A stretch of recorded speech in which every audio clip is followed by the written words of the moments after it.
नमस्कार,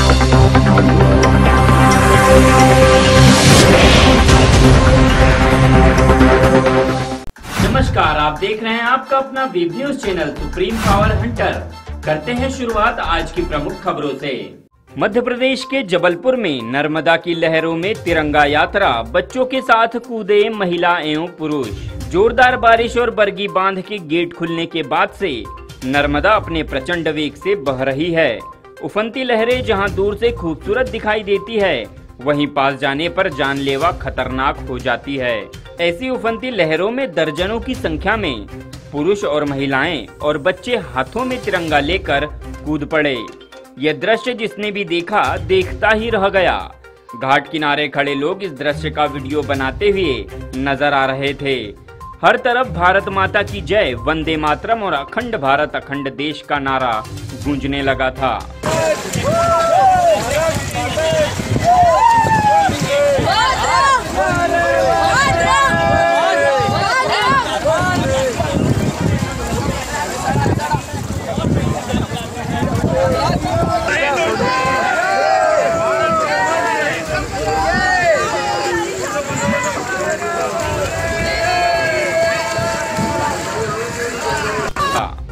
चौंकिए नहीं, ये कोई खतरनाक सीन नहीं, बल्कि देशभक्ति की प्रदर्शित करने और एक देश एक समाज एक मानवता का संदेश देने वाली तिरंगा यात्रा का है। आगे बढ़ रहे हैं। 15 अगस्त अखंड भारत संकल्प यात्रा ग्वारी घाट तक पहुंच चुकी है।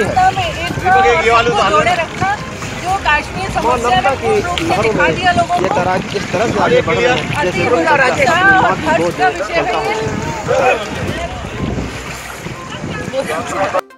आपको हम बता दें कि अखंड भारत संकल्प यात्रा के माध्यम से पिछले 11 सालों से नर्मदा के तैराक ग्वारी घाट से तिलवारा घाट तक ऐसी उफनती नदी में तिरंगा लेकर निकलते हैं, जिन्हें देखने दूर दूर से लोग बड़ी संख्या में आते हैं।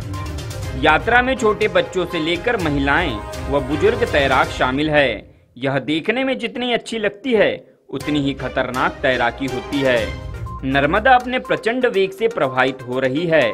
हालांकि सुरक्षा का ख्याल भी रखा गया है, लेकिन तैराकों का जोश लहरों को चीरकर अपनी मंजिल पा ही लेता है।